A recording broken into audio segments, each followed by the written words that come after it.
Hello everyone. Today we'll be talking about armor abilities for all the characters.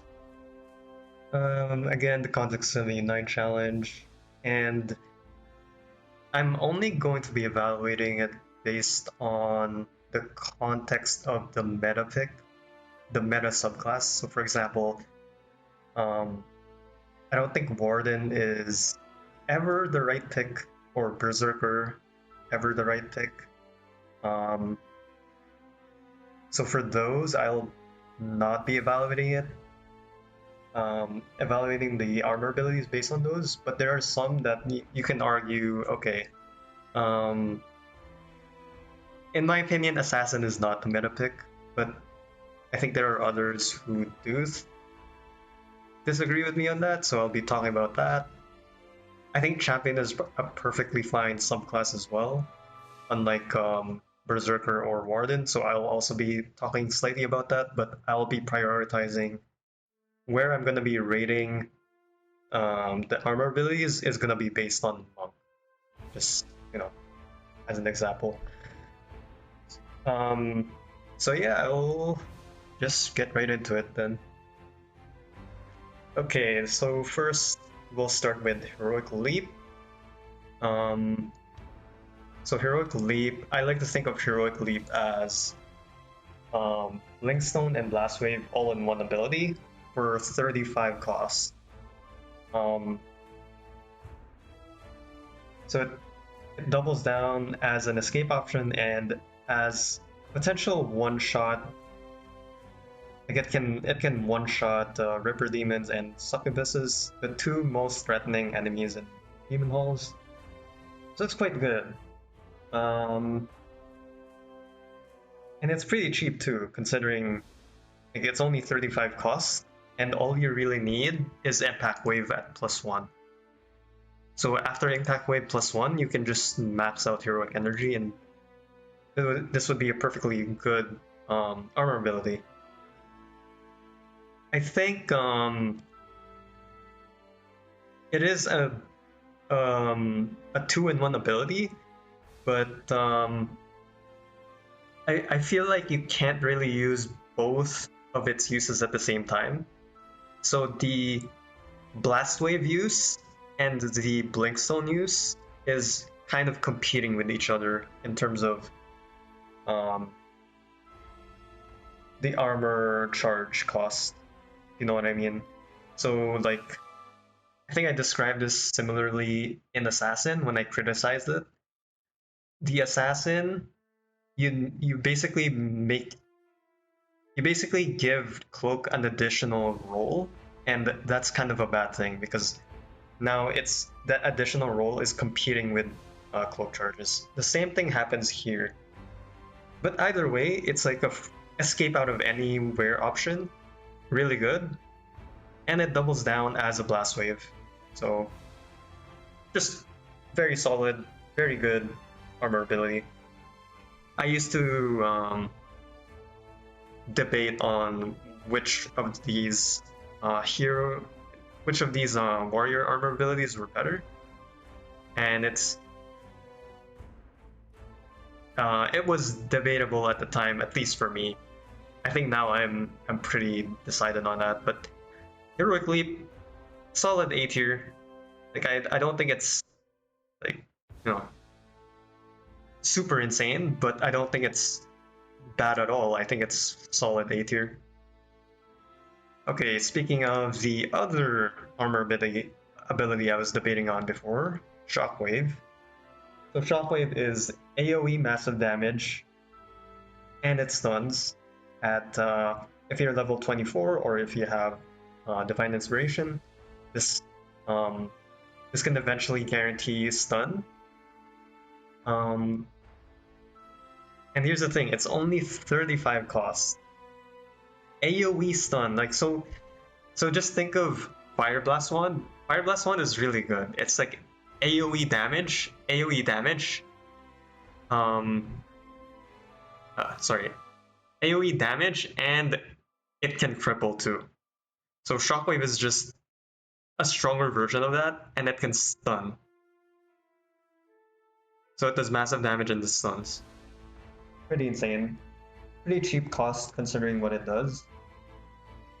And it also provides the warrior with much needed damage output.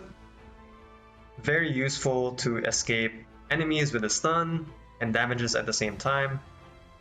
Just one of the most insane armor abilities in my opinion. Like the only thing you can really criticize Shockwave on is it's not omnidirectional. which is insane. Like that's not even a real criticism. S tier, for sure. Okay, Injure. I think Injure is one of the worst ones. Worst armor abilities in the game. It's basically bad Iron Stomach that buffs you afterwards. It doesn't even negate all of the damage. It just halves it. And it's 50 cost to even activate this.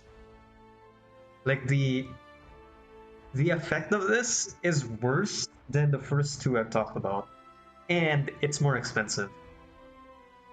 Just like you're giving the enemy free damage. In return, you get more damage. Just there's no reason to ever use this. Unless maybe you're a berserker and you have like a weird niche build that builds up rage, which is pretty unrealistic in 9 challenge for the most part. So yeah, I think D tier is a fair assessment of this armor ability. Okay, now let's move on to Mage. So Mage, let's start with Elemental Blast. Elemental Blast, I wouldn't call this... I think it's kind of good to compare this to Shockwave. It's also 35 cost, but it's like omnidirectional damage. However, the damage output of this ability isn't really that great, and the effect of Elemental Blast really depends on your wand imbue. So some wand imbues are like pretty much completely useless. The effect is completely useless, and some are quite powerful. I think I should just talk about the stuff that is actually worth it. For example, Frost is AoE freeze. So it's an omnidirectional freeze. And I just like to note that freeze is less good than stun. Because freeze, one hit of the enemy and they're guaranteed to get out of freeze. Whereas stun, you can get maybe like 2 or 3 hits before they get out of stun. So freeze is not I just like to note that freeze is not as good as Shockwave, a stun. I think I might be wrong on this, but I think lightning stuns, and I'm not entirely sure of that. Regrowth is AoE root. But other than that, I don't really think there's any other good Elemental Blast targets. I think maybe Prismatic Light, AoE Blind is nice, but the problem is it only covers 4 tiles away, which is that's shorter than you think because Shockwave is 5. And that doesn't seem like much, but it is a lot. Because if you think about it, it's in the cone. And the further the cone is the more impactful that a single tile is. Because you're covering more area in the cone. Anyway, I'm not going to talk about the math. Just trust me on this. The range of Elemental Blast is quite short. You can increase it, but it costs talent points to do that. I think it's pretty lackluster. And I do think there might be a reason to use this, but I just don't think it's that good, and it's pretty inconsistent, even if it is good. So C tier. Next is Wild Magic. So Wild Magic randomly so it randomly fires like 4 random wands in your inventory that's not imbued, and it boosts those zaps by 2 up to +3. So 4 wand zaps at +3. That's pretty good. That's like respectable damage. Respectable like whatever effect. What's nice about this is it can be instant speed using the Conserve Magic talent, and Conserve Magic also reduces the charges used from those wands. So just think about it. You're casting wands at instant speed. That's like instant output, which is really good.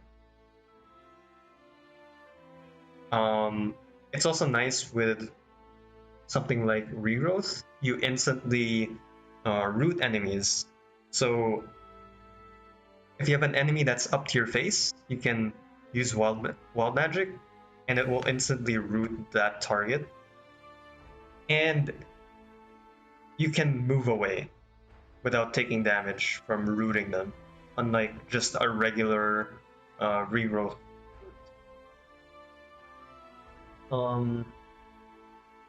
I will say though, there are some bad effects or like anti-synergies with some ones. For instance, warding. For warding, if you aim at the enemy, the ward can actually get in the way of your wand charges or your other subsequent zaps. However, you can just aim behind the enemy so that doesn't happen. I will say though, in my opinion, it's still too slow. Like warding is still too slow. It's eating up like a wand zap for nothing basically. So I think it's still even with like aiming behind the enemy, it's still anti-synergy in my opinion. And another thing is Blast Wave. Because Blast Wave can change the position of the enemy, the subsequent wand zaps can just miss. So I think you should just keep in mind, like if you were to do if you do have Blast Wave, just make sure that you kind of line it up so that all the other wand zaps hit as well, even if Blast Wave activates. Yeah, it's quite good. Here's the thing too. The Warlock subclass does not give any damage output. And having a damage output armor ability would be nice. So B tier is fair too. It's at 25 cost, quite cheap. It's quite cheap. And on Warlock, it also provides easy soul marks because you're firing 4 wands instant speed. So yeah, it's just quite good. Okay, so now let's get to Warp Beacon. Warp Beacon is you can place a beacon. When you cast it, you can place like a beacon, and placing it costs on 1 turn. Normally it's where you stand, but with Remote Beacon, you can extend that range up to 16 tiles, which is insane. Like that's really far. Um,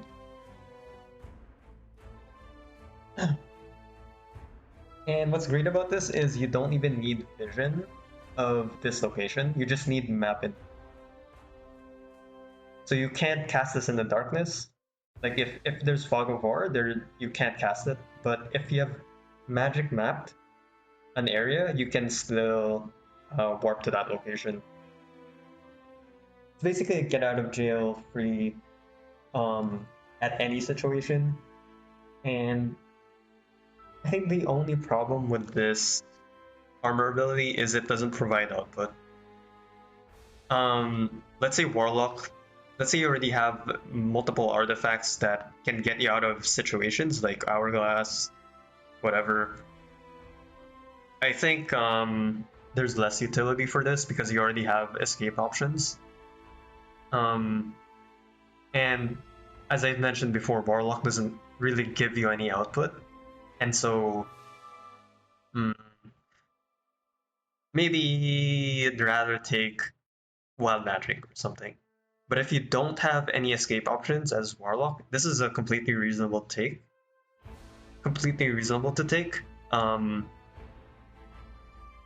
think it's comparable to Heroic Leap, but it doesn't have Blast Wave, so it's like it goes down a tier here, in my opinion. I think Wild Magic and Warp Beacon, it's hard to say which one's better than which. So I'll just put them here. They're like situational, in my opinion, whichever one you take. If you need output, you take Wild Magic. If you need escape, then you take Warp Beacon. So yeah, the mage armor ability is only at B tier at most. Okay, so now let's get to rogue armor abilities. Rogue. Okay. Alright, I think yeah, let's start with Smoke Bomb. Smoke Bomb is quite a powerful ability. It's also an escape out of any situation, and in addition to that, it also blinds enemies around you wherever you used to be. So in which location you were. So nearby enemies get blinded where you were previously. You can also take the body replacement talent, which gives like a wooden decoy at 80 HP and 4 to 12 armor, which is quite tanky actually. I don't know if it's worth taking because I've never really taken body replacement. I usually just take hasty retreat for additional invisibility and even the haste.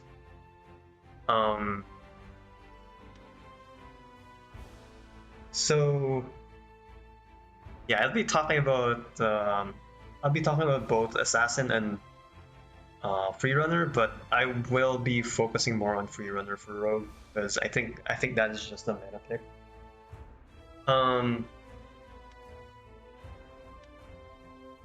What's actually like? I say this talent is kind of like Heroic Leap. It's like a 2-in-1 ability. The first thing it does is it's an escape option. And the second thing it does is it blinds. And I know the blind may not seem much, but it is a big deal. Like for example, this smoke bomb is a really easy way to defeat Scorpios. You can just stealth, go up to the Scorpio, and then smoke bomb. And that's 5 turns of blind using your armor ability. And what's great about the smoke bomb too is you just need +1 on hasty retreat, and then you can just max heroic energy. It's quite good.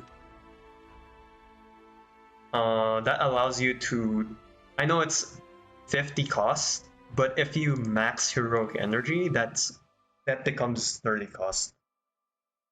So it's a reasonable cost considering how expensive it is. Um, what else? My notes here. Yeah, so it's just an escape out of any situation and that provides blind. But it's expensive. And addition to that, does Rogue even need an escape option? Rogue already has the cloak. So why would you take this, right? I think I think the good reason to take this would be um if you're assassin maybe and you need an extra source of invisibility. Um you can get hasty retreat to +3 to give you 3 turns of additional invisibility to help you assassinate stuff. But then you can't level heroic energy early, so it's gonna be expensive. It's gonna be like an expensive way to stealth as assassin. But as free runner, you'd probably just take hasty retreat +1 and then max heroic energy. Yeah, in my opinion, I don't think it's a C tier, even though it's kind of expensive. It's kind of like, let's compare this to Warp Beacon. Warp Beacon is just an escape option, but Smoke Bomb is a more expensive escape option, but has an additional like blind. So I think it's fair to put this in B tier. It's like a perfectly fine armor ability, but there are stronger ones than this, in my opinion. Okay, next we'll talk about Deathmark, and what it does is it's instant speed, 25% extra damage for 5 turns on an enemy. Pretty similar to Deadly Follow-Up, but it's instant speed. What's great about this is Fear the Reaper. It's like it's an AoE CC, but it's kind of hard to control. There's also Deathly Durability that gives you armor based on the HP they have. But in my opinion, if you're an assassin, or I'm just gonna preface this, this is not really that good on free runner. This is for assassin, in my opinion.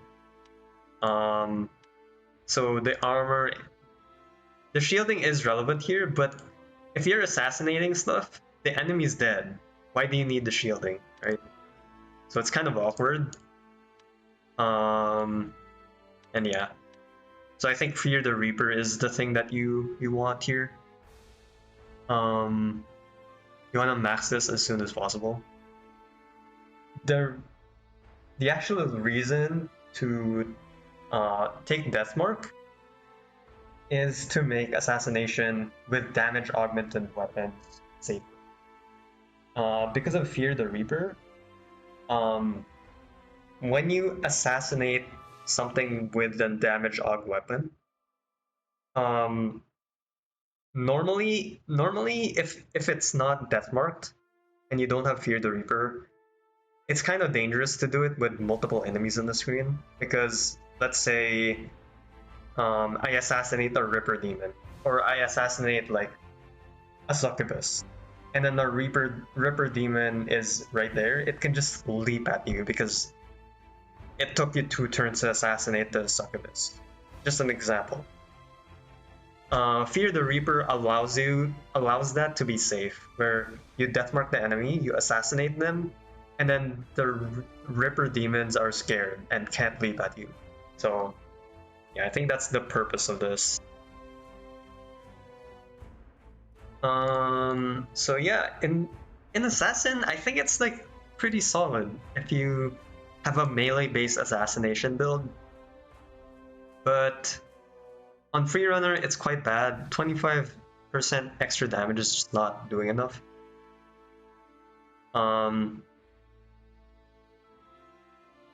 I think it's C tier. Like it's not useless, but it's not really doing that much. You don't really need the extra damage boost as free runner. Yeah. Now for one of my favorite armor abilities, Shadow Clone.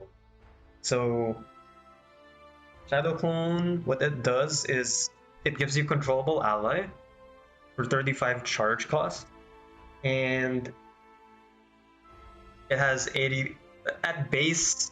Shadow Clone, you have 80 HP, no armor, and 1 to 20 damage. So it's it's decent at dealing damage, but not really that strong.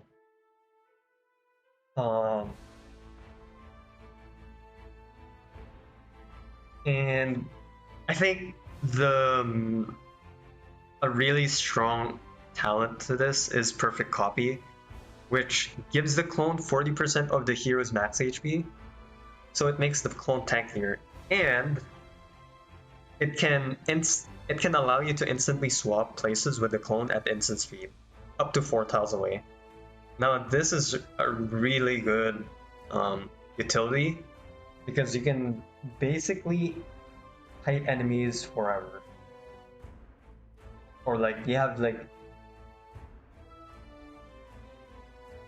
basically like instant instant movement, which is very valuable. So you can just keep attack. Your damage output doesn't go down while you attack. Unlike, let's say, if you had haste, you need to move away, and that uses up turns. With the instant teleport, that doesn't eat up your turns, for example. And it's also just a free escape option. One thing that I like to note about Shadow Clone compared to the other armor abilities that summon controllable allies is it doesn't have an expiration. The only time that it disappears is when it dies. The other armor abilities, they expire after 100 turns. So Perfect Copy just extends the lifespan of Shadow Clone. And just think about it. Just think about it. The raw 80 HP is already really good. Like 80 shielding, let's say. 80 shielding is really insane already. And you get the utility of a controllable ally as well. I'd recommend watching my Dried Rose tips and tricks video, because Shadow Clone actually allows you to exploit the dumb AI of Ripper Demons so that you can just kill them for free at melee range. So, yeah. So let's summarize that. You have infinite kiting, lots of HP for only 35 cost, and makes Ripper Demons free because of dumb AI. So, and also, I'd like to give you another tip. The Shadow Clone doesn't give you vision. However, you can instantly swap with it so that you can see what the Shadow Clone sees. So I know it doesn't give vision, but practically speaking, it does give you vision. I'd recommend you lead using the Shadow Clone, and then when the Shadow Clone opens a door, you want to swap with it to see what enemies are in the room, or if any enemy has seen the Shadow Clone or something. So it's a good tip. I think yeah, I think the next one you should level is either Heroic Energy or Shadow Blade, just to give yourself more damage output. Or if you're a free runner, I'd just take Heroic Energy because you're really focusing on your thrown weapons as free runner. So I usually just take Max Perfect Copy and then get Heroic Energy +4, and then don't bother with the other talents. Shadow Blade if I have any additional talents. So yeah, I put this in S tier. It just does so many things for like basically nothing. Basically no armor ability charge. I'd say it's even better than Shockwave, but I don't know. Hard to say. Because it's I think on any other hero, I think Shadow Clone is insane. But on Rogue, where you already have a lot of escape options, Freerunner already has free run. I think it's like less good on Rogue particularly, but it's still really insane. Yeah. Anyway, I'll just put this here for now. I think it is better than Shockwave, crazy as that is. The only downside is you have to be patient to use Shadow Clone to its full potential, because you're controlling two characters at once. Alright, now let's get to Huntress, and for Huntress I'll just be talking about Sniper. I won't be talking about Melee Warden or whatever. I think Warden is just so terrible as a subclass that there's no reason to ever pick a Warden. Even if you have like a good melee weapon or something. It's just so situational. Like the Bark Scene is just so situational that I can't really justify talking about the Warden, unfortunately. Even though Warden and Assassin are both in C tier in my previous tier list. Anyway, now that we know that, let's start with Spectral Blade. So Spectral Blades uses your melee weapon for damage, and you can like throw that weapon at a distance. You're not actually throwing the weapon, you're just making a spectral copy of that weapon and you're throwing it. And all of your like melee enchants will apply as if you use your melee weapon, stuff like that. Yeah, it's really bad. As Sniper, your range attacks are already doing so much damage with your range attacks. You're basically two-shotting all enemies in halls already. Why are you ever taking this? Your melee weapon is gonna be like a +1 round shield. That's not gonna do any damage. Terrible. Why ever take this? I don't understand. Okay. Next is Nature's Power. For 8 turns, you basically have haste and more attack speed on demand. That's really good. Only 35 cost. It's just simple and strong, but despite this, I actually don't think this talent is that good. As Sniper, do you really need haste and damage output? You already have like that food talent that gives you haste, and you're already two-shotting stuff. Why do you ever need this? You're killing enemies off screen. I've also talked to some Huntress players on this, and they also said, yeah, they take Nature's Power but never use it. So like, why ever take this? I will admit though, it's quite strong. So maybe as Warden you take this, but I'm not talking about Warden. It's just no reason to take this, but it's just the effect is just so strong that I can't really justify putting it in seed here. On any other hero, like let's say it's on demand haste, this would be like here, and it also gives you damage output, and so maybe it would be here. But because this is on Huntress, you don't really need this. So B tier. On Sniper, I mean, not Huntress. Okay. Now let's talk about Hawk. Spirit Hawk. It's another controllable ally with high amount of mobility and provides vision and crowd control. So quite good. It provides CC with Go for the Eyes. It blinds and cripples. I usually like to take Swift Spirit, which gives you just dodge tanking with this minion, and it gives additional move speed. It could move up to 4 tiles per turn, really fast.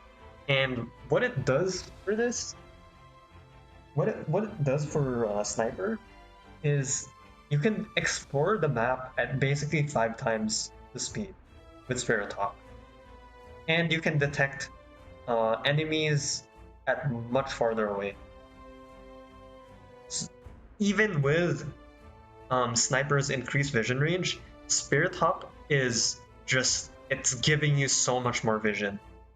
And with the layout, with the map generation of Demon Halls is a very open kind of place.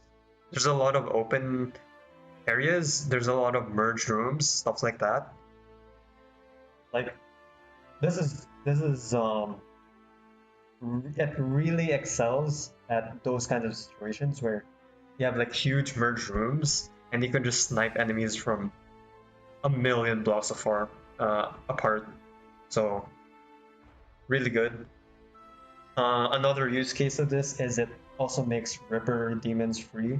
You can lure Ripper demons into chasms really easily. I think one thing to be careful of is Ripper demons can go through with the dodge with their leap. If the Ripper demon leaps directly onto the Hawk, I believe the Hawk will die from the bleed.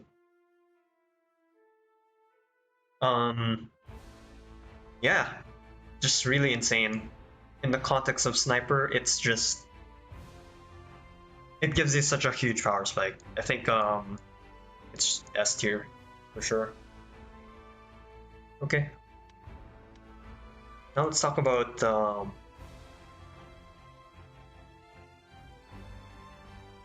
duelist abilities, armor abilities, and for duelist, champion is perfectly viable. However, monk is the meta pick here, so I will be using monk as the baseline here to where to put these talents. Okay. So let's talk about challenge. So challenge basically freezes time except for the enemy that you targeted, and that's basically it. It freezes time for that target. But what really makes challenge great is the invigorating victory talent, which gives you up to 20 HP when you kill the enemy, plus 75% up to 75% of the damage you took during the duel. So it makes melee builds really nice, and it's sustain. It's 20 HP.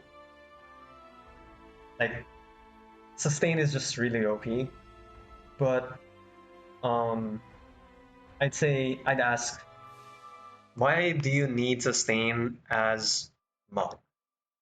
Is that really that important? You already have meditate. You don't really need sustain. I'd say like this is S tier for champion, but on monk it's kind of like, okay, do I really need this? I do still think it's very powerful on monk though. Freezing time for other enemies is still like an escape option, and it's not like having more sustain is ever bad. So it's A tier.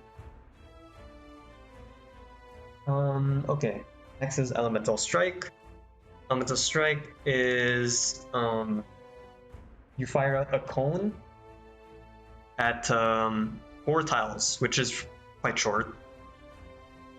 This is not like Shockwave is 5 tiles and Elemental Strike is only 4. And the effect is also weaker, so it's quite disappointing. The effect really depends on the enchant on your weapon, uh, including curses. But I won't be talking about curses because I don't I don't see why you would ever pick Elemental Strike if you have a curse infuse. I might be wrong on this though, but perhaps there are some curses that are good, like Dazzling, to blind the enemies. But I don't know if you get blinded as well, so I'm just gonna primarily talk about just the good enchants. I think the only good enchant for Elemental Strike is the Shocking enchant. With the Shocking enchant, this generates an electrical field in a cone, which stuns enemies. So it's kind of like a Shockwave from Timu, but it's still quite good. You know, it's like respectable. However, for most other enchants, it's just quite lackluster. Why would they ever take this? Why would they ever take Elemental Strike when challenge exists? I think this belongs in C tier. It's quite weak, and it only has very few good effects from certain enchants, so it's in C tier. Alright, Faint.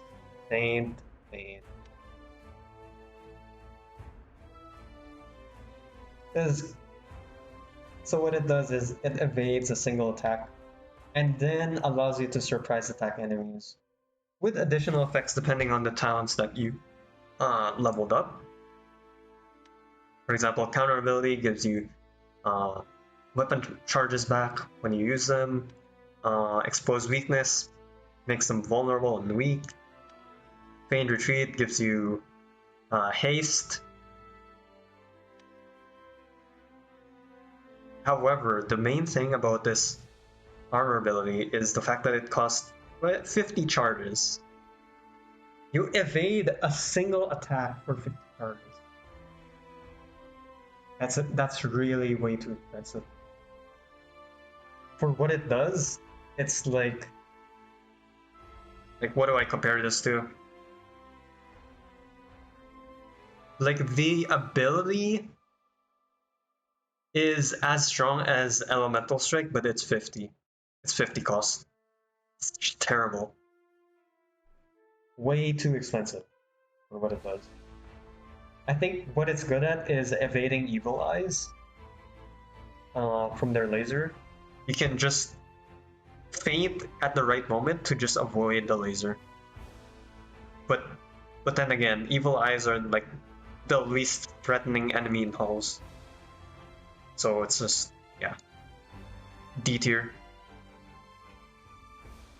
I don't know if this this is for sure better than these two though, because these two are absolutely useless. This one is just a C tier effect for like super expensive. Okay. Now let's talk about cleric abilities. Both Paladin and Priest are perfectly viable. It's debatable which one is better, which one is worse. But in my opinion, it's Priest. But so I'll be talking about both of them. I don't think it really matters too much where I rank the abilities, so let's just get into it. Okay, so first is Ascended Form. Ascended Form gives you 30 shield and plus 2 range, so that's web range.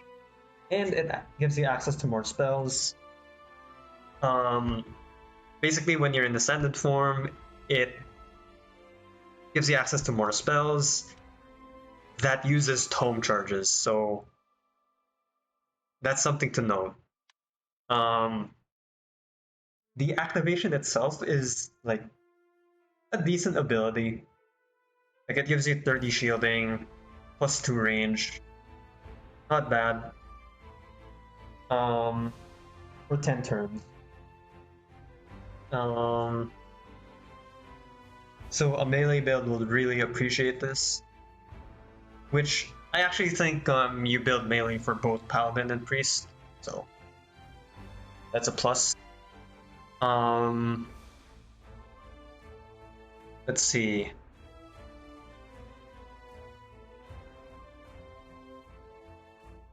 I think it's good to talk about the spells that you get access to while Ascended form. Divine Intervention gives you like a ton of shielding, and it extends Ascended form by a few turns. The problem with this spell is it costs 5 charges. That's way too much. Like, yes, it extends Divine and it extends the Ascended form, but I think this is just way overkill. It's like I've criticized Holy Lance for being 4 cost, and this is 5 cost. There's no reason to. I don't think there's a good reason to use Divine Intervention, in my opinion. Next is Judgment. 3 tome charges, just like it's just way too expensive. Like, look at what's that called? Radiance from Priest. Judgment is just worse Radiance. Judgment costs 3 charges and deals damage, whereas Radiance illuminates enemies, which is basically damage, and it stuns enemies, and it provides light, and it stuns omnidirectionally for only 2 cost, whereas Judgment is 3 cost, and you have to be in Ascended form. So no reason to ever take this spell. I think the only like kind of reasonable spell to take is Flash. You can flash like 6,000 up to 6,000 away, and it costs 2 charges. And even then, 2 charges is quite expensive. You can compare, let's see, you can compare this to Recall Inscription. Runestones cost 2 charges to copy, to recall. So it's kind of like that, but you don't have to be using a Runestone beforehand. But then again, you need to be in Ascended form, and Ascended form is only 10 turns. So, yeah. I think the initial, like, the Ascended form itself is good. Like, it's a good effect. But the spells are bad. But does it justify the 50 charge cost from the armor? I don't think so. I think for such a mediocre ability, it shouldn't cost 50. I think if it was at 35 cost, it would be at B tier, but I think it's C tier. Okay, next is Trinity. Oh boy. So Trinity allows you to use it's hard to explain this, so let's just get into the spells first. So Body Form allows you to borrow an enchantment or glyph that the cleric has identified from a weapon. So let's say you got an early vampiric, like let's say you got a vampiric I don't know, Panax, and you can use that for Body Form. So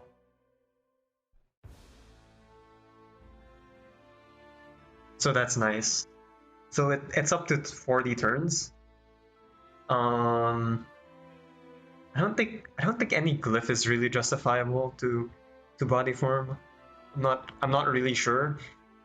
I don't think this spell is particularly strong. The good thing about Trinity is you just need like the initial initial tome cost, and then you can just, for the rest of the run, you can just use the armor ability cost to use the effect. So that's a nice thing about it, unlike Ascendant Form where you probably want to use the spells. Trinity, you just use the spell once and you can just keep using the armor ability. So body form is kind of like a niche. Depends on what glyphs or enchantments you've gotten in the run. So also, if the glyph is rare, like Vampiric for example, it costs more. So that's just something to keep in mind. Next is Mind Form, which is 3 costs to set. Basically, you can kind of copy a thrown weapon and use them, or thrown weapon or wand, and use them once at up to +6. So let's say I have a Disintegration wand at +0, and I use Mind Form on that. I can use the armor ability to fire that wand at +6.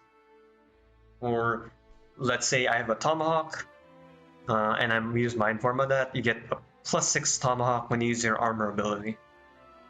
And the sad thing here is Trinity can only be imbued one effect at a time, so it's kind of like you really don't want to keep switching around, so you better pick like one thing to choose, or one like wand or throw if you want to use Mind Form.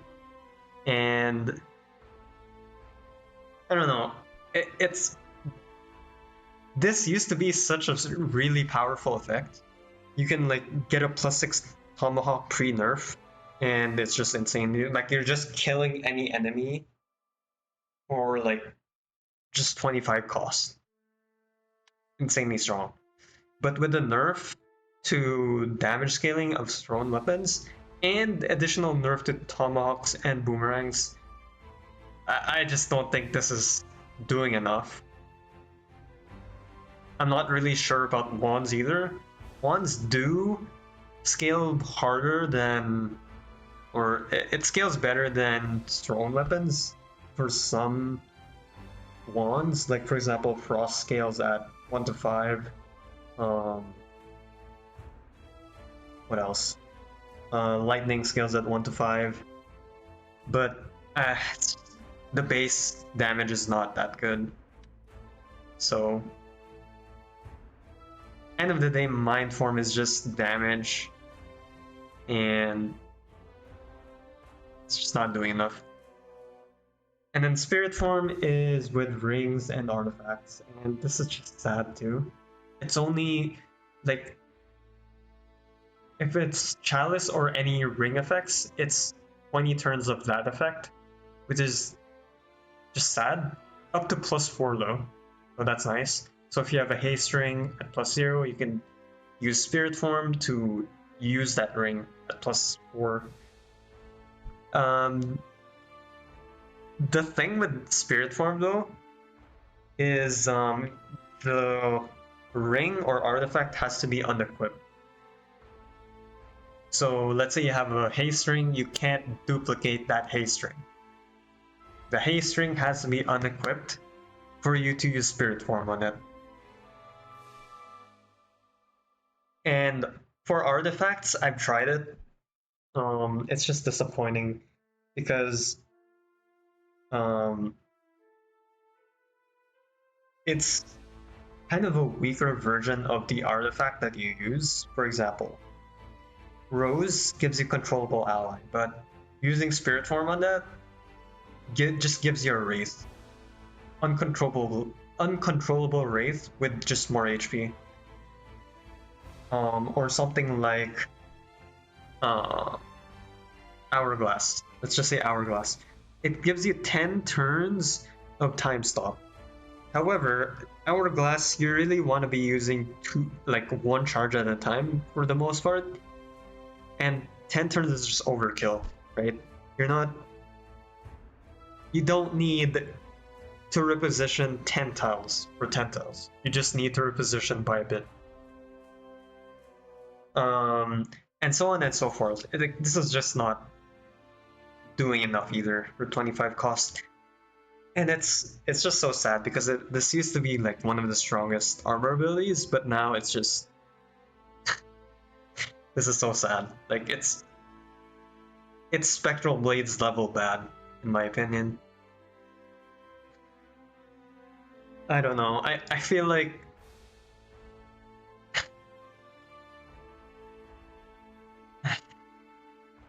I want to put it in C, but it's just not doing enough. It's just not doing enough. Even at 25 cost, this is just a Spectral Blade, but stronger. Maybe I push it up to C because it has like Vampiric. I don't know. I can't even do that. Like Vampiric is so rare. So like D tier. Okay. Now let's get into Power of Many. Power of Many is just like any other summon, but it provides you light. It's basically a Shadow Clone, but you can't swap places, but has better stats. And it has expiration for like 100 turns. So yeah. What's nice about this is it provides vision. Like you can use it to lead,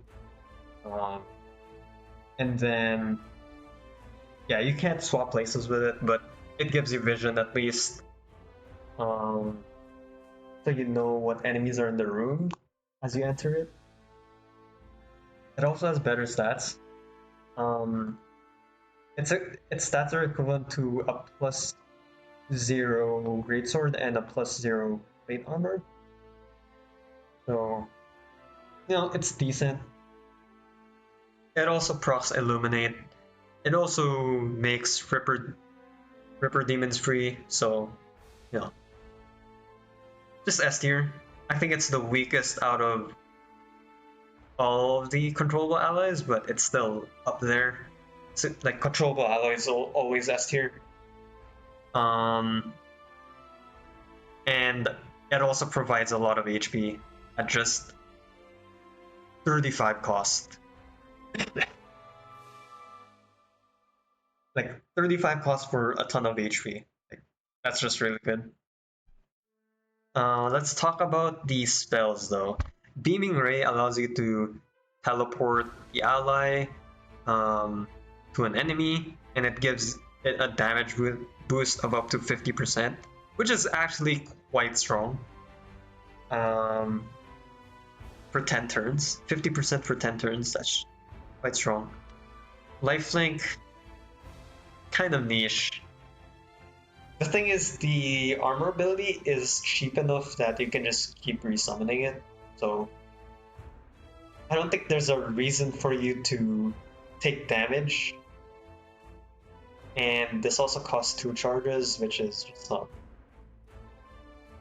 Like, why would you take damage, right?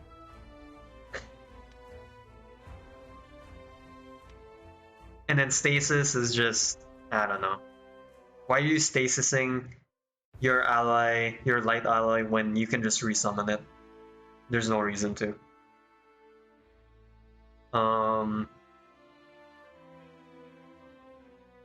What else? I think I forgot to mention that you can use Power of Many to empower an ally, to make it deal 25% more damage and take 25% less damage, and shares vision with the cleric. So that's something to know too. But in my opinion, I don't know. I don't think this.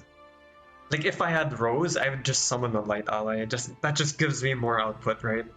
Like, you get a +0 greatsword in terms of damage, and you get 25% less damage on the ghost. But why not just get another HP pool, right? Like, you can just summon light ally to give you more HP. Why do I need to give damage reduction to the ghost. There's no point. I guess if you're lazy, like, okay, I already have ghost. I don't need another controllable ally to waste my time on. Yeah, I guess you can do that. In that case, Beaming Ray, like, maybe Lifelink is worth it. I don't know. Stasis might be worth it if you,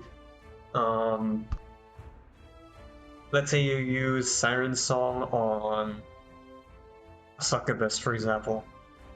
You can use Beaming Ray to direct the Succubus to attack an enemy. Yeah, stuff like that. But in my opinion, light allies just always the optimal decision, like the optimal use of Power of Any.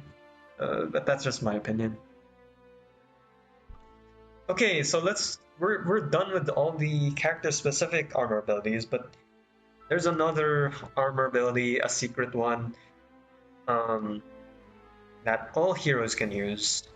But in my opinion, like it's kind of annoying to take, because how you get this armor ability is you need to backtrack all the way to floor 5 once you get the crown, and then you give the crown to the Rat King in order to get this armor ability.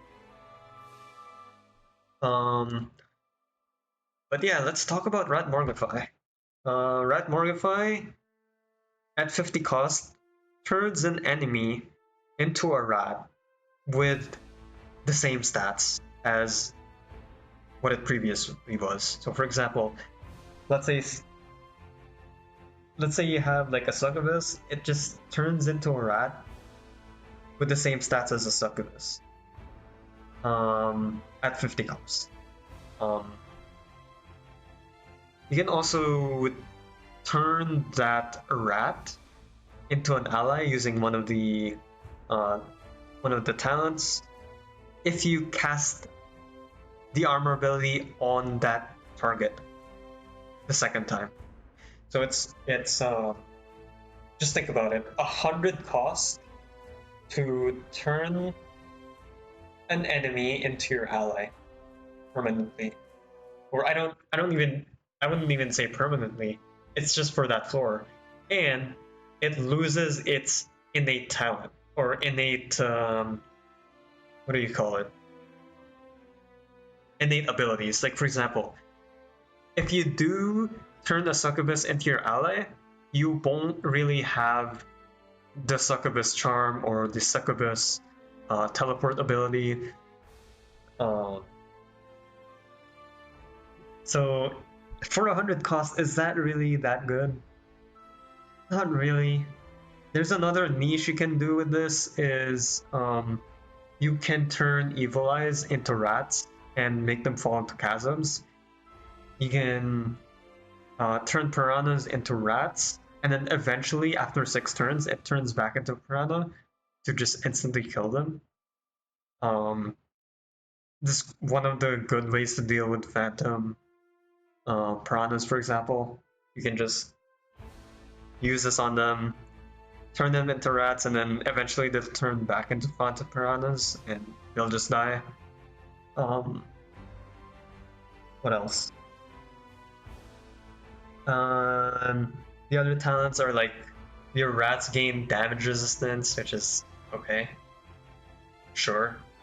And then the other one is if you target the armor ability on yourself, you summon like up to 4 ally rats, which is, I don't know, 4 hits of, like, I guess you get 4 free hits from the enemy before the enemy hits you. I don't know. I don't see any use of that, to be honest. Rats are so weak. I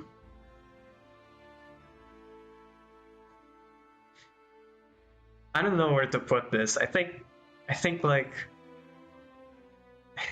it's also so bad. For what it does, it's so bad because let's say you just use the 50 armor ability to turn the enemy into a rat, it's still hurting you so much. It still hurts to, like, you're turning a rat, or you're turning a succubus into a rat. It still hits like a truck. It still has freaking high evasion. Like, why? All that you're taking away from the succubus is the charm ability and the blink ability, for example. Like, it's just bad. And then if you really want to turn an enemy into an ally, it costs 100 charges, which is ridiculous. Wow. Here. Anyway, that's gonna be the tier list. Let's rearrange some stuff here. I think Shockwave is.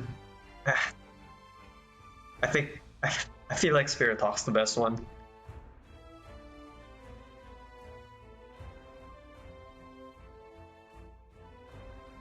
Yeah, Spirit Hawk's.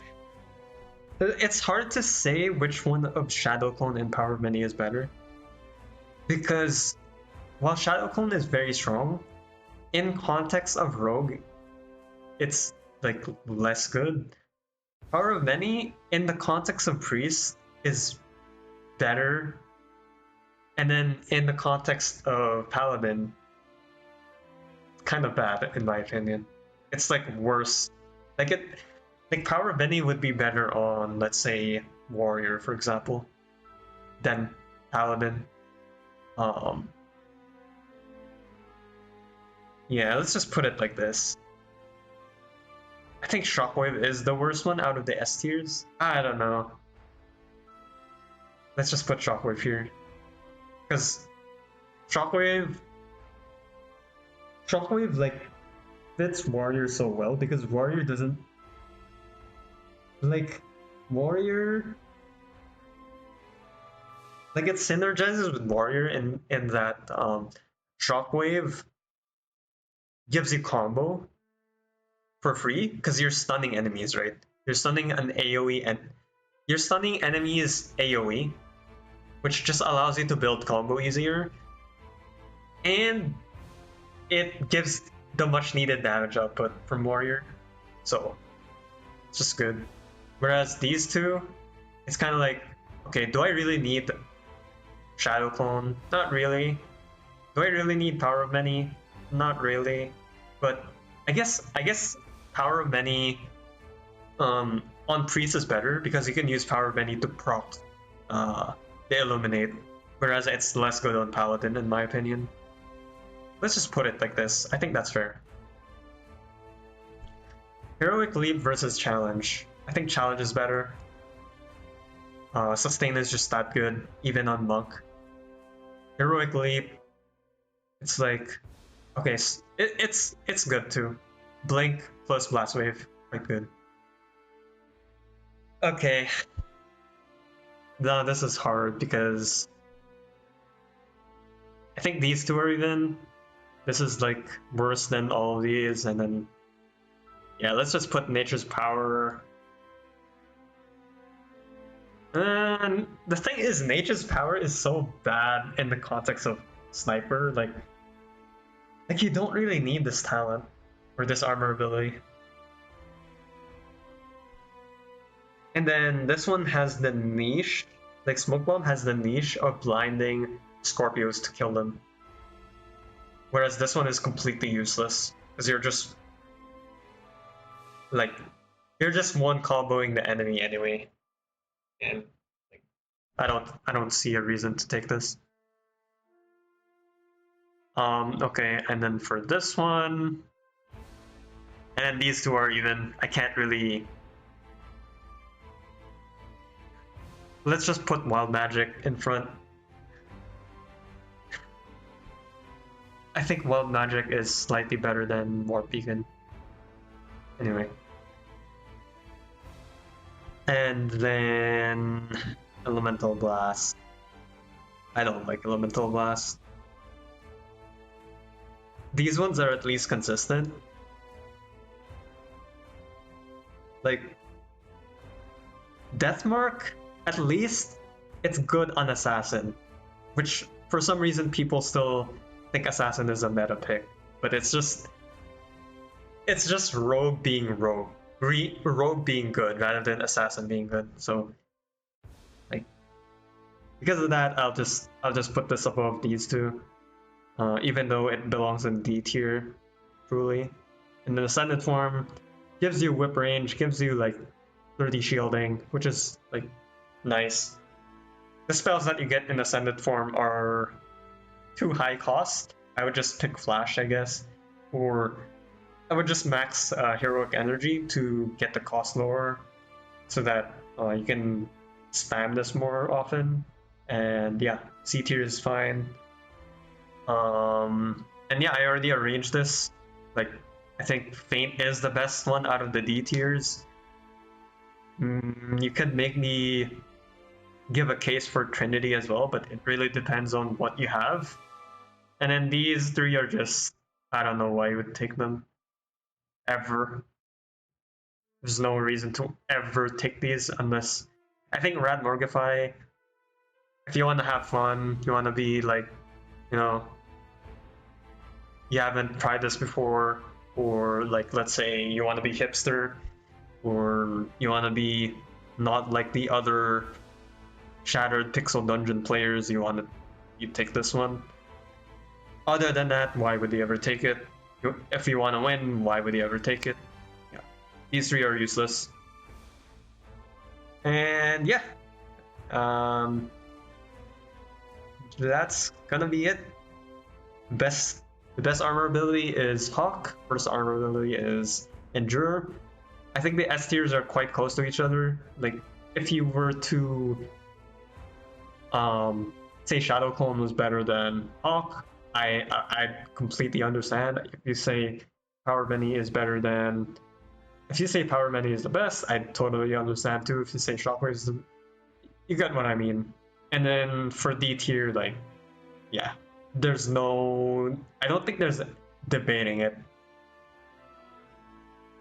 I think even on Berserker, I don't see why you would take Endure ever. Whereas if you have a melee Warden, at least maybe you might pick this one if you have like a giga strong melee weapon. Like, you have a, I don't know, a +8 melee weapon or something. Maybe you take this, but yeah, I don't think there's ever a reason to take Endure. So yeah, I think that's gonna do it for this tier list. Let me know what you think. Am I making a mistake somewhere? What's your favorite armor ability? Yeah, am I wrong about Endure? I think no one's gonna disagree with me on that, but let me know anyway if you think I'm wrong on that. And that's gonna do it for me. Thanks for watching. Bye.